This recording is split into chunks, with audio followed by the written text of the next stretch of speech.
Rail gate সংলগ্ন রাজ্য সড়কের দীর্ঘদিন ধরে বেহাল দশা, অথচ বেহাল রাস্তা সংস্কারে কারো কোনো ভ্রুক্ষেপ নেই, যা নিয়ে ক্ষোভে ফুঁসছেন বিভিন্ন যানবাহন চালক থেকে শুরু করে নিত্যযাত্রীরা। ঘটনা পুরাতন মালদার মঙ্গলবাড়ি রেলগেট সংলগ্ন এলাকার। এই এলাকার বুক চিরে চলে গেছে রাজ্য সড়ক, রাজ্য সড়কের বুক চিরে গেছে রেল লাইন, রয়েছে রেলগেট। সেখানে রাজ্য সড়ক গত 6 মাস ধরে বেহাল অবস্থায় রয়েছে। কিছুটা অংশে বড় বড় খানাখন্দ তৈরি হয়েছে, ফলে মন্থর গতিতে চলাচল করছে বিভিন্ন যানবাহন। চালক একটু অসতর্ক হলেই ছোটখাটো যানবাহন পাল্টি খাচ্ছে, হামেশাই ঘটছে দুর্ঘটনা। যানবাহন চালকদের বক্তব্য, মঙ্গলবাড়ি রেলগেট এলাকায় এমনিতেই যানজটময়, তার উপর রাজ্য সড়ক বেহাল অবস্থায় থাকায় যানজট আরও বৃদ্ধি পেয়েছে। খানাখন্দে ভরা রাস্তা দিয়ে যানবাহন চালানো দুষ্কর হয়ে পড়েছে, জীবনের ঝুঁকি নিয়ে চলাচল করতে হচ্ছে। অথচ বেহাল রাস্তা সংস্কারে কারও কোনো হেলদোল নেই। তারা চান অবিলম্বে রাস্তা সংস্কারে প্রয়োজনীয় উদ্যোগ গ্রহণ করা হোক। অবস্থা খুবই খারাপ, দীর্ঘদিন ধরে এই অবস্থায় রাস্তা পড়ে আছে, কেউ দেখাশোনার নাই, না পিডব্লিউডি করছে না রেল করছে, কেউই করছে না। খুব অসুবিধার মধ্যে গাড়ি চালাচ্ছি আমরা, জীবনে ঝুঁকি নিয়ে যে কোনো মুহূর্তে অ্যাক্সিডেন্ট হতে পারে। হ্যাঁ, টোটো হামেশাই পাল্টি হয়।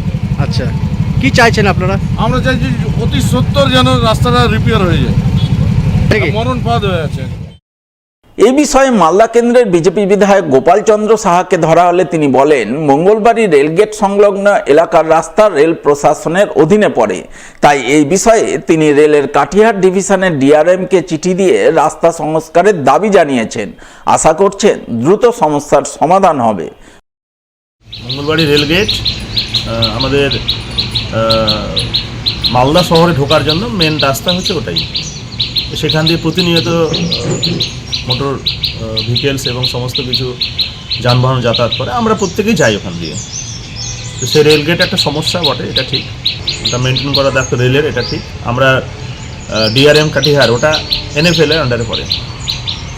ডিআরএম কাটিহার দেখে, ওটা ডিভিশন হচ্ছে কাটিহার ডিভিশন। সেখানে আমরা লেটার দিয়েছি, আমি নিজেও লেটার দিয়েছি ডিআরএমকে, ইমিডিয়েট সেটাকে যাতে মেনটেন করা হয়। এবং সর্বোপরি বিষয় হচ্ছে যে সেখানে একটা ফ্লাইওভার হওয়া উচিত। মঙ্গলবাড়ি এলাকার, আমাদের ওল্ড মালদা এলাকার বহুদিনের দাবি যে মঙ্গলবাড়ি যে রেলগেট, সেটা প্রধান রাস্তা, কানেক্টিং রোড সেটা মালদা শহর এবং রায়গঞ্জ টুয়ার্ডস রায়গঞ্জে। তো সেই ক্ষেত্রে সেটা ফ্লাইওভার হলে অ্যাকচুয়ালি সমস্যার সমাধান হবে। প্রকৃত যে প্রবলেম, সেটা দীর্ঘদিনের যে প্রবলেম আছে, সেটা সমাধান হবে। রাষ্ট্রীয় স্বয়ংসেবক সংঘের 100 বছর পূর্তি উপলক্ষে এবার হিন্দু সম্মেলন হয়ে গেল পুরাতন মালদায়। পুরাতন মালদার নগর হিন্দু সমাজের পক্ষ থেকে এদিন এই হিন্দু সম্মেলন আয়োজন করা হয় বাঁচামারি গভর্নমেন্ট কলোনির বাউল মাঠে। এই উপলক্ষে প্রথমে সনাতনী হিন্দুরা মিলে এক পদযাত্রা বের করেন। পদযাত্রা পুরাতন মালদার বিভিন্ন পথ ঘুরে বাঁচামারি গভর্নমেন্ট কলোনির বাউল মাঠে যায়। সেখানে ভারত মাতা এবং গো পূজনের মাধ্যমে শুরু হয় হিন্দু সম্মেলন। এই উপলক্ষে বিশ্ব শান্তি মহাযজ্ঞানুষ্ঠানের আয়োজন চোখে পড়ে। সেই সঙ্গে হিন্দু সমাজকে ঐক্যবদ্ধ করতে ধর্মীয় আলাপ আলোচনা চলে। এদিনের এই হিন্দু সম্মেলনে উপস্থিত ছিলেন কৃষ্ণচন্দ্র গোস্বামী, রামেশ্বর পাল, পঙ্কজ সরকার সহ অন্যান্যরা।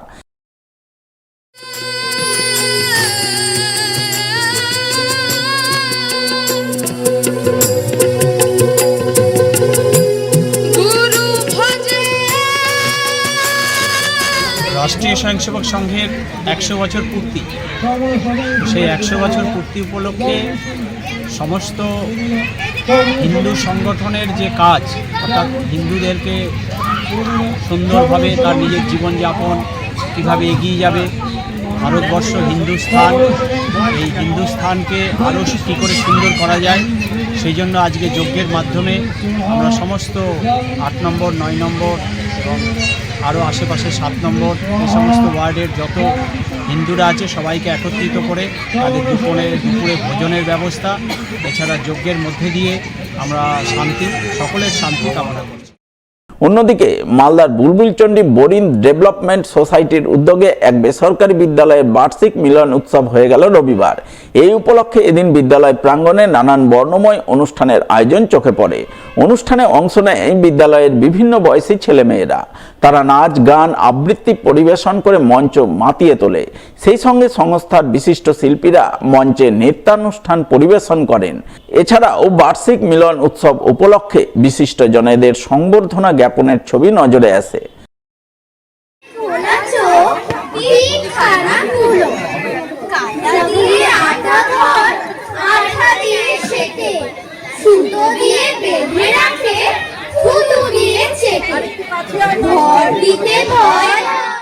মালদার কালিয়াচক 1 নম্বর ব্লকের জালালপুর অঞ্চল তৃণমূল কংগ্রেসের উদ্যোগে এক জমজমাট নকআউট ক্রিকেট টুর্নামেন্ট শুরু হলো রবিবার। এদিন জালালপুরের শব্দানগর মাঠে টুর্নামেন্টের আনুষ্ঠানিক উদ্বোধন চোখে পড়ে। উদ্বোধন পর্বে হাজির ছিলেন মালদা জেলা পরিষদের বনভূমি কর্মাধ্যক্ষ আব্দুর রহমান, কালিয়াচক 1 নম্বর পঞ্চায়েত সমিতির পূর্ত কর্মাধ্যক্ষ কামাল হোসেন, জেলা তৃণমূলের সহসভাপতি আশরাফুল বিশ্বাস, তৃণমূল সংখ্যালঘু সেলের জেলা সহসভাপতি শফিউল চৌধুরী, জালালপুর অঞ্চল তৃণমূল সভাপতি আমির সোহেল সহ অন্যান্যরা। এদিন তাদের উপস্থিতিতেই 16 দলের নকআউট ক্রিকেট টুর্নামেন্ট শুরু হয়, যার ফাইনাল পর্বের খেলা অনুষ্ঠিত হবে আগামী 8ই ফেব্রুয়ারি। জালালপুর তৃণমূল কংগ্রেসের উদ্যোগে